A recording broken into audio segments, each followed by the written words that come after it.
예적금을 정말 잘할 수 있는 진짜 기술에 대해서 말씀드릴 테니까요. 결국 부자는요, 목돈을 이렇게 로 모으는 겁니다. 다른 이자율로 모으는 게 아니고요. 통장이 3개 이상이야. 소꿉놀이 하시는 분들이 있는 것 같은데, 여러분 이런 돈들을 다 모아서 하십시오. 훨씬 여러분들 돈 모으기에 도움이 될 거다.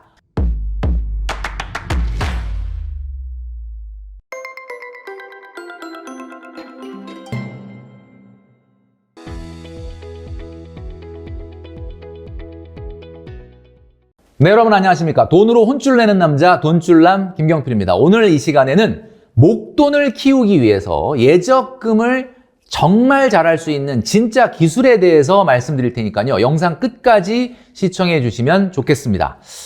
자, 예금금리 오르면 뭐하냐. 실질금리가 2년째 마이너스다. 이런 보도들이 이어지고 있습니다. 참 이 보도를 보면요. 어쩔 때는 정말 답답합니다. 한마디로 뭐가 조금만 이야기할 거리가 생기면 막 엄청나게 부풀려. 요즘은 일반적인 뉴스가 유튜브보다 더 자극적이야.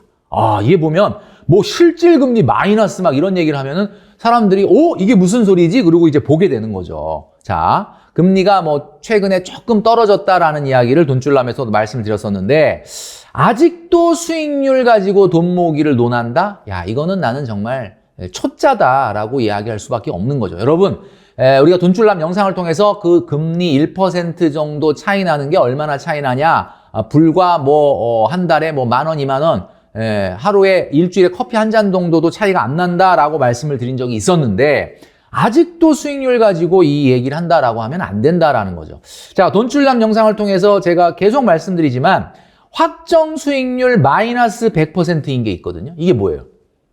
정말 쓸데없는 돈을 쓰면은 그게 바로 수익률 마이너스 100%인데, 그런 거는 턱턱 잘 쓰면서 그 금리 1% 뭐 왔다 갔다 떨어졌네 올랐네 그거에 대해서는 그러니까 내가 저축을 열심히 하려고 그랬는데 저축할 필요가 없다는 등 이런 이야기를 하신다는 거죠. 이거 절대 안 될 이야기입니다, 여러분. 자, 그렇게 하시면 안 된다.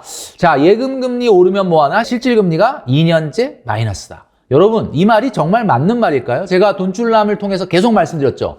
실질금리라는 개념은 솔직히 정확하게 평가하기가 어려운데, 명목금리에서 인플레이션을 뺀 것이 실질금리라고 했죠. 자, 그러니까 여기에 지금 표를 보니까 수신금리를 보여주고 있고, 소비자 물가지수를 빼가지고 뭐 마이너스다 뭐 이런 얘기를 하는 거예요.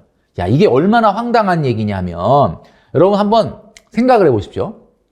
지금 우리가 받는 금리 있잖아요, 이자율. 이 이자율은 언제 받는 겁니까, 여러분? 이거는 1년 후, 2년 후에 받는 거예요. 1년 후, 2년 후. 지금 받은 게 아니고. 그렇다면 인플레이션을 지금 인플레이션을 빼면 됩니까? 아니면 미래 인플레이션을 빼야 됩니까? 미래 인플레이션을 빼야 되는 거예요. 미래 인플레이션을 빼야 되는데, 미래 인플레이션은 우리가 모르잖아요.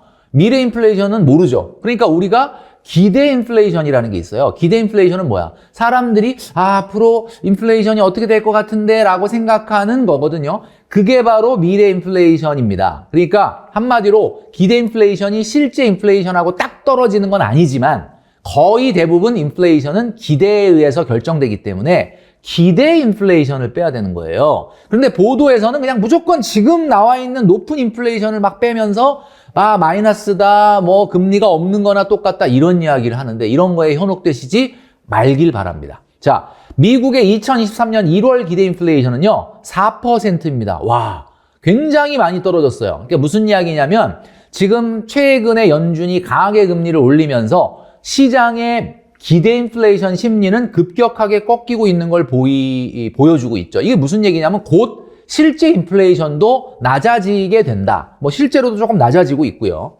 자, 이런 내용들을 감안해 보면 우리가 생각하는 실질금리 마이너스다라는 것은 그건 말도 안 되는 이야기인 거다. 미래에 예상되는 실질금리는 증가하고 있습니다. 왜 증가하고 있죠? 여러분, 지금의 예적금 금리가 떨어진 게 아니고요. 작년 하반기에 생각보다 예적금 금리를 빨리 올린 거예요. 채권 시장의 붕괴 때문에. 채권 시장이 어려우니까. 그렇기 때문에 실제로는 올해가 명목금리는 가장 높을 거고 기대 인플레이션이 가장 많이 떨어질 거기 때문에 미래에 여러분들이 받을 이자의 실질 가치는 증가할 수밖에 없다라는 것이 돈줄남의 이야기입니다. 자, 그러니까 여러분 이런 핑계로 뭐 예금 적금 깨고 여러분 당장 코인 하실 거 아니면 당장 위험자산에 돈을 싸들고 가가지고 성장주에 막 몰빵을 할 거 아니면 그런 행동은 하시면 안 된다. 자, 여러분 아시겠지만 늘 말씀드리는 거지만 이 수익이라는 건 그냥 생기는 게 아닙니다. 이 그림을 보시면은 요게 이제 우리가 보는 그 정규 분포라는 거 아닙니까? 자, 리스크예요. 리스크를 올리면 올릴수록 수익이 조금씩 증가되죠. 근데 잘 보시면 수익의 증가가 수익률의 확정 수익률의 증가가 아니고요. 여기 지금 보시는 것처럼 어떠한 표본에서 발생하는 정규 분포 안에 그 평균 값의 증가를 얘기하는 거예요. 그러니까 무슨 얘기냐면 리스크를 여러분들이 올리면 수익률은 올라가는데 이 정규 분포 안에서도 자칫 잘못하면 마이너스 이만큼 날 수 있다는 겁니다. 그러니까 그만큼 굉장히 지금 표준 편차가 커지고 있잖아요. 표준 편차가 리스크거든요, 여러분. 그러니까 한마디로 말해서 예적금을 하면 표준 편차가 없잖아요. 거의 없죠. 그냥 거의 0이죠, 0. 변동이 없죠. 약속한 걸 주는데 여러분들이 지금 시점에서 리스크를 올리게 되면 수익률은 올라갈 가능성이 있겠지만 엄청나게 많은 변동성을 취하고 올리는 평균 수익률입니다. 그러니까 한마디로 얘기해서 지금은 불필요한 변동성을 피하는 것이 중요한데 자꾸 예적금을 공격을 하면서 뭐 금리 뭐 0.5% 떨어졌네, 1% 떨어졌네 이런 말에 여러분들이 현혹당하면 안 된다. 자, 부자는 말이죠. 절대로 수익률을 보고 예금을 하지 않습니다. 의외로 부자들의 기대 수익률은 낮다라는 것을 돈줄남을 통해서 계속 말씀드리고 있죠. 부자는 말이죠. 기대 수익률이 높지 않아요. 그러니까 한마디로 말해서 그런 예적금의 금리 변화에 따른 거에 의해서 크게 휘둘리지 않는다라는 부분을 여러분들에게 꼭 말씀드리고 싶습니다. 자, 그러면 뭐에 가장 중요한 저축의 효과가 있느냐? 저축의 가장 큰 효과는 말이죠. 수익률의 효과가 아니라 바로 바인딩 이펙트라는 겁니다. 바인딩 이펙트. 이게 뭐죠? 바인딩 이펙트가 뭐죠? 내가 예금을 들었더니 내가 적금을 들었더니만 딴 걸 못하게 됐네? 이거예요. 예금을 들어버리는 바람에 적금을 들어버리는 바람에 딴 거를 못하고 돈이 거기 묶여버리네? 이게 바로 바인딩 이펙트, 묶임 효과다라는 거죠. 결국 저축은요, 결국 부자는요, 목돈을 이렇게 바인딩 이펙트로 모으는 겁니다. 다른 이자율로 모으는 게 아니고요. 제가 한번 비교할 자료를 하나 가져왔는데 여러분 잘 한번 눈여겨보십시오. 예금 가입후 얼마나 이자가 원금에서 비중이 있느냐. 자, 5천만 원을 4% 금리로 맡겼다라고 한번 가정을 해볼게요. 최근에는 4% 금리가 없어졌는데 예금 같은 경우는 자, 5천만 원 4%로 계산하면 169만 2천 원 정도가 이자입니다. 자, 그리고 만기금은 5,169만 2천 원을 타게 되죠. 자, 이때 세후 이자의 만기금에 차지하는 비중은 얼마냐? 3.27%에 불과합니다. 4%로 예금을 했는데도 뭐 아무래도 이자 소득세가 있기 때문에 3.27%, 원금이 96.7%, 거의 대부분을 차지한다. 자, 지금 예금 금리가 조금 낮아졌기 때문에 3.5%로 계산을 해보면 이자는 세후 이자가 148만 500원이고요. 만기 금액은 5,148만 500원인데 세후 이자의 비중은 전체 만기금의 2.87%에 불과합니다. 그리고 만기 수령 금액의 만기 원금은 97.1%.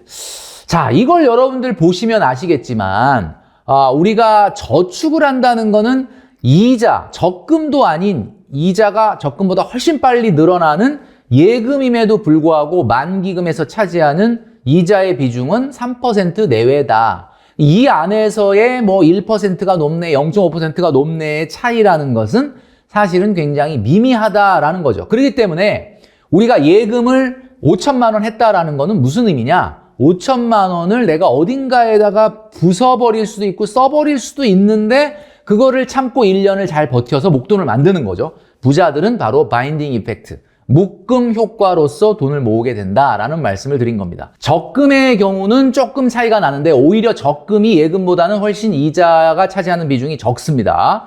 155만 원, 5년에 1억 만들기 적금이라고 말씀드린 적이 있었는데 155만 원 1년 이자가 29만 8,321원입니다. 그러니까 불과 1년 후에 타게 될 만기 금액 중에서 1.57%밖에 안 돼요. 그러니까 한마디로 3.5%로 적금을 했지만 이자는 1.57%밖에 안 된다. 한마디로 만기 수령 금액의 98.4%가 원금이다라는 이야기입니다. 자, 적금 같은 경우는 예금과 달리 아직 4%짜리가 있기 때문에 4.5%로 한번 해볼까요? 자, 4.5%로 한다고 해도 1.93%밖에 안 됩니다. 만기에 타는 금액에서 이자가 차지하는 비중은 2%가 안 된다. 그러니까 원금이 거의 98%다라는 이야기죠. 자, 뭘 얘기하는 거냐? 여러분, 예적금 금리의 변동보다는 여러분들의 목표에 맞게끔 저축을 해 나가시는 것이 굉장히 중요하다라는 이야기입니다. 자, 예금과 적금을 얘기를 드렸는데요. 여러분에게 말씀드리도록 하겠습니다. 얼마 전에 우리가 파킹 통장 얘기도 했었고요. 그리고 또 뭐 예비자금 통장 얘기도 했었고요. 계절지출 통장 얘기도 했었습니다. 작년에 돈줄람 영상을 통해서 내가 통장을 한 3개 정도를 가지고 지금 그림처럼 이렇게 나눠서 사용해야 된다라고 말씀을 드렸는데 어떤 분들은 이런 분들이 있습니다. 통장이 3개 이상이야. 그래서 A 통장에 30만 원, B 통장에 50만 원, 그다음에 월급 통장에 또 100만 원, 또 D 통장에 DCMA에 이런 데 또 한 100만 원. 소꿉놀이 하시는 분들이 있는 것 같은데 여러분 이런 돈들을 다 모아서 예금을 하십시오. 여러분 예금을 지금 예금 금리가 낮아졌다라고 하더라도 여러분들 통장에서 지금 놀고 있는 통장, 입출금이 자유로운 통장 이런 통장들 중에는 파킹 통장도 있지만 그렇지 않은 통장들도 있을 거예요. 그렇기 때문에 여러분 통장 정리를 다시 한번 하면서 그 통장에 나온 돈을 가지고 여러분들 6개월, 1년을 묶어놓는 예금을 가입하시는 것이 훨씬 여러분들 돈 모으기에 도움이 될 거다라는 말씀을 드립니다. 자, 오늘 말씀드린 내용 가장 핵심은 뭐였냐? 결국 부자들은 예적금 금리에 따라 왔다 갔다 하는 것이 아니라 결국 바인딩 이펙트로 돈을 모은다라는 점을 여러분들도 명심하시기를 바라겠습니다.